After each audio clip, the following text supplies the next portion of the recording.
Bonjour à tous. Aujourd'hui, je vous propose un petit exercice de géométrie dans l'espace pour préparer le bac. C'est un sujet assez ancien, c'est le sujet de Métropole 2006. Donc on vous donnait ici 6 points, A, B, C, D, E et I.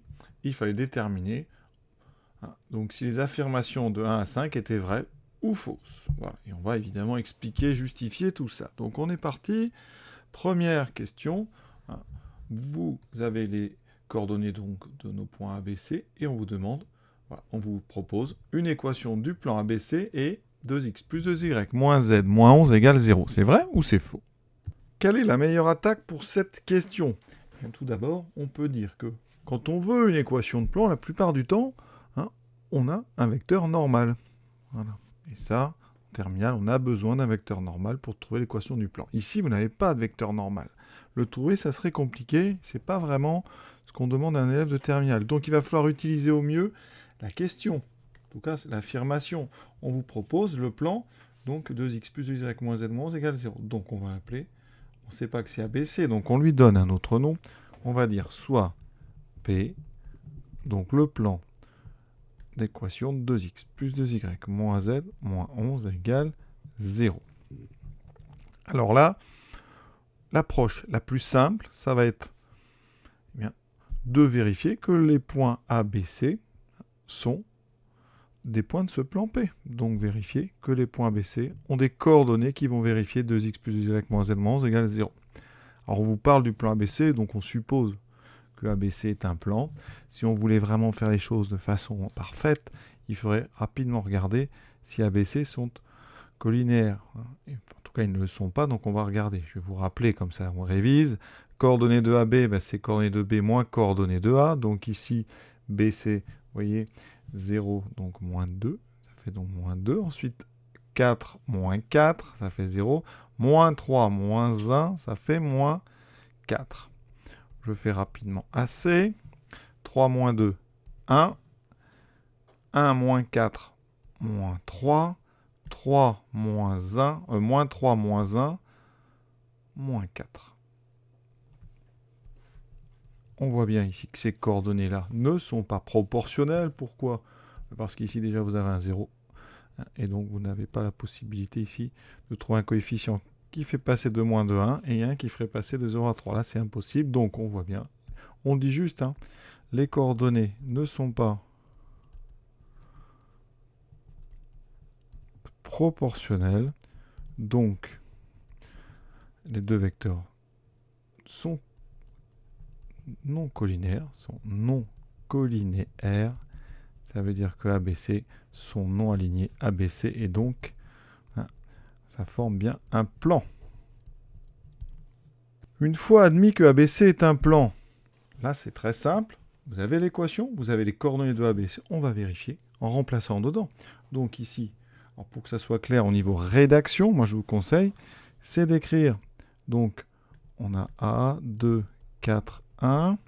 Donc on écrit 2xa plus 2ya moins za moins 11 égale, on va calculer 2 fois 2, 4, plus 2 fois 4, 8, moins za, donc moins 1, moins 11, on voit que ça fait 12 moins 12, ça fait bien 0.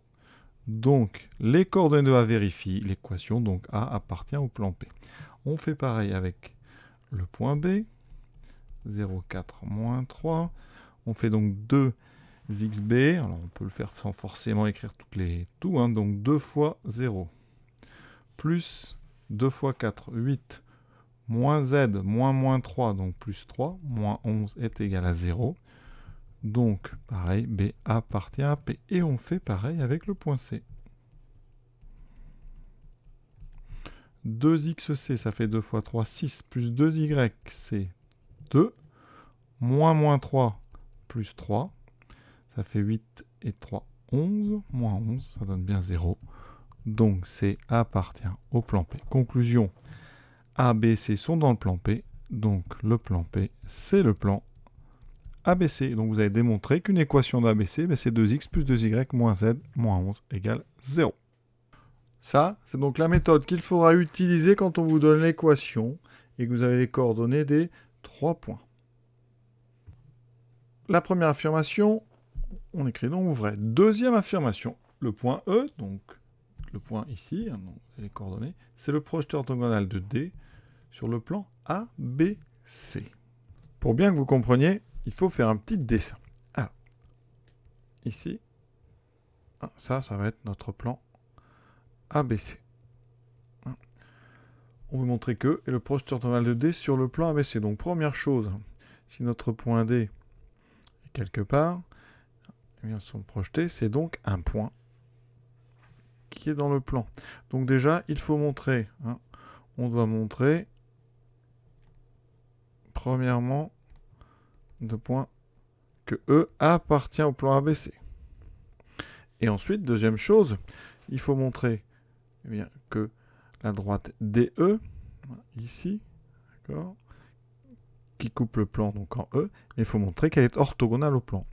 Et donc, il faut montrer que DE est orthogonale au plan ABC. Donc, il faut montrer que DE est normal à ABC. On commence donc par montrer, par voir si E appartient à ABC, parce qu'effectivement, cette affirmation est peut-être fausse. Alors, on va donc calculer 2xe plus 2ye moins ze moins 11. Combien ça vaut? Alors, les coordonnées 2, on les a, c'est 3, donc ici 6, plus 2 fois y, 2 fois 2, 4, moins ze qui vaut moins 1. Si c'est 4, 10 et 1, 11. Vous voyez, moins 11, ça fait effectivement 0. Donc, première chose, ça commence, on va dire bien, le point E appartient au plan ABC. Maintenant, il faut montrer que 2 est orthogonal à toute direction du plan ABC. Donc, il faut calculer son produit scalaire avec deux vecteurs non collinaires de ABC. Ça tombe bien, on les a, c'était AB et AC. Donc, on va réécrire leurs coordonnées. On les avait faites tout à l'heure, on va les refaire rapidement. 0, moins 2, moins 2, 4, moins 4, 0, moins 3, moins 1, moins 4. On va déjà regarder ce produit scalaire. Il me faut aussi DE d'ailleurs. Donc le vecteur DE coordonnées, donc 3 moins 1, 2. Vous faites coordonnées 2 moins coordonnées de D, donc 2 moins 0, 2. Moins 1 moins 2, moins 1 plus 2, ça fait 1. Et je calcule donc ce produit scalaire. Je mets un petit point ici, on va le faire directement. Donc moins 2 fois 2, moins 4, plus 0, plus moins 4, moins 4, moins 4, ça fait moins 8. Ah, ça n'est pas égal à 0. Donc, DE n'est pas orthogonal à AB, au vecteur AB. Donc, DE n'est pas orthogonal, n'est pas un vecteur normal du plan ABC, n'est pas normal à ABC.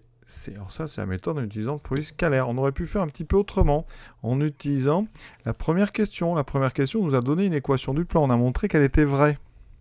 Et cette équation, je vais la recopier. C'était 2x plus 2y moins z moins 11 égale 0. Grâce à cette équation, on sait qu'on peut avoir un vecteur normal. N, le vecteur de coordonnées 2, 2, moins 1, est normal à ABC.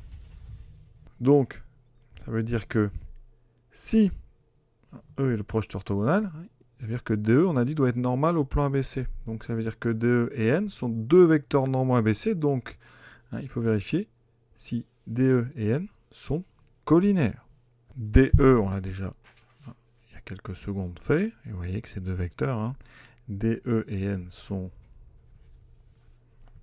non collinaires, ne sont pas collinaires. Et donc forcément, donc DE n'est pas normal à ABC. Conclusion, l'affirmation, elle est donc fausse.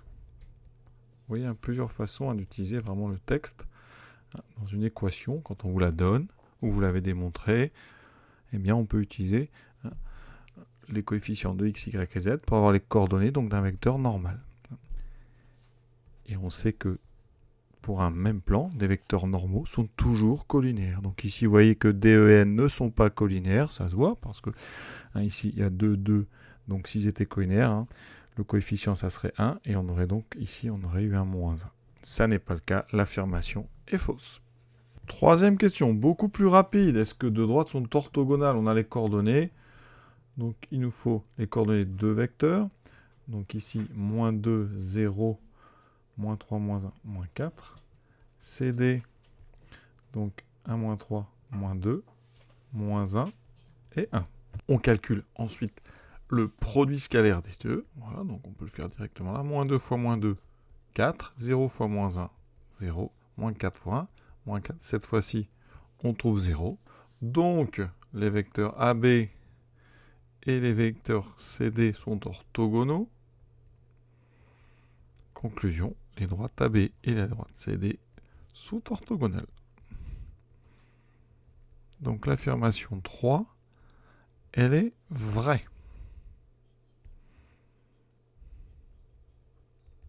On poursuit. Quatrième, la droite CD est donnée par la représentation suivante. Alors vrai ou faux? Alors qu'est-ce qu'on peut regarder rapidement? Déjà la direction, est-ce qu'elle correspond? Donc on prend un vecteur directeur ici donné par... Donc ce qu'on donne, là ça nous donnerait, vous voyez, 2, 1, moins 1. Vous vous rappelez, pour avoir un vecteur directeur d'une droite, quand on a sa représentation, enfin une représentation, on regarde ce qu'il y a devant le paramètre t. Ici c'est 2, 1, moins 1. Alors ça... Est-ce que c'est géant? Ben non, parce que V, vous reconnaissez normalement que c'est l'opposé de CD. Donc effectivement, hein, cette représentation, elle est bien déjà parallèle à CD. Maintenant, est-ce que c'est la droite CD? On va essayer de vérifier. Voilà. Est-ce que le point C, est-ce que le point D sont bien sur cette droite? Donc on fait l'un des deux, parce qu'on sait qu'elle est parallèle. Donc si elle passe par C et qu'elle est parallèle à CD, c'est la droite CD. Et pareil, donc je vais essayer le point C. Donc on essaye. Est-ce que C appartient, donc alors je ne vais pas l'appeler CD, c'est droite, hein, la droite, donc D, dont la représentation est moins 1 plus 2t, moins 1 plus t, z égale 1 moins t. Alors le point C, on a ses coordonnées, 3, 1, moins 3. On va donc essayer de voir si on peut trouver une valeur de t qui donne 3, moins 1 et moins 3. Donc, on regarde, on résout. Moins 1 plus 2t doit être égal à 3. En même temps, moins 1 plus la même valeur de t doit faire moins 1. Et 1 moins t doit faire moins 3. Ce sont des équations voyez, très simples, premier degré. 2t égale 4. Ça me donnera t égale 2. Ici, t égale 0. Bon, déjà, on peut s'arrêter. Stop. C ne correspond pas à une valeur de t, puisqu'on trouve plusieurs valeurs ici. Donc, ça veut dire que vous ne trouverez pas en même temps 3, moins 1 et moins 3 avec une seule et même valeur de t. Conclusion, C n'appartient pas. Là, vous écrivez pas de solution. Donc, C n'appartient pas à cette droite que j'ai appelée D. Donc, la droite CD, ça ne peut pas être cette représentation-là. Donc, vous voyez, cette affirmation, elle est fausse. Dernière affirmation, le point I est sur la droite AB. Alors, on a les coordonnées de A, de B, on a I, donc on a tout. On va juste faire de la collinarité, tout simplement. Donc, je recopie mes coordonnées. Voilà les trois. Alors, il y a un petit peu de fraction. On va faire attention. Vecteur AB, on l'a fait plusieurs fois. Donc, c'est moins 2, 0, moins 4. D'accord? Et vous faites, par exemple, le vecteur AI, ou BI, ou IB, ou IA. Voilà. Alors ici, on va faire AI, on va pas s'embêter, on peut aller doucement. Hein. 3 cinquièmes moins 2. 4 moins 4. Moins 9 cinquièmes moins 1. On calcule ça tranquillement. 3 cinquièmes moins 2. Ça fait 3 cinquièmes moins 10 cinquièmes. Donc moins 7 cinquièmes. 4 moins 4, 0. Moins 9 cinquièmes moins 1, ça fait moins 9 cinquièmes moins 5 cinquièmes, moins 14 cinquièmes. Et on regarde, est-ce que ces deux vecteurs-là sont collinaires? Est-ce que AB et AI sont collinaires? Est-ce que AB et AI sont collinaires? Pour ça, vous avez l'habitude. On va regarder les coordonnées. Donc, je vais les mettre à côté. Est-ce qu'on a devant nous des coordonnées proportionnelles? Donc, il faut trouver un coefficient qui va se passer des coordonnées de l'un à l'autre. Donc, ici. Alors, pour aller de moins 2 à moins 7 cinquièmes. Donc, on cherche moins 2 égale... Alors, moins 2 multiplié par quelque chose égale moins 7 cinquièmes. Ça me donne k égale... Alors, les moins se neutralisent. 7 divisé par 10. Voilà. Maintenant, je fais moins 4. Voilà. Je vais faire moins... Donc, fois 7 sur 10. Et ici, moins 4 fois 7 sur 10. Alors, ça fait combien ça? Moins 4 fois 7 sur 10. On simplifie par 2. Ça fait 2 sur 5. Et ça fait effectivement moins 14 sur 5. Donc, oui, on peut remarquer, hein, vous pouvez le dire quand vous le remarquez, que on a 7 dixièmes fois AB qui est égal à AI. Conclusion, AB et AI sont collinéaires. Donc, AB et I sont alignés. Ce qui veut dire que I appartient à la droite AB. Et donc cette affirmation 5, ici, elle est tout à fait vraie. Et on a terminé ce petit exercice qui était exercice donc jugé du bac de Métropole 2006. Donc, vous voyez, c'était assez faisable. Je vous souhaite une bonne fin de journée à tous. À bientôt.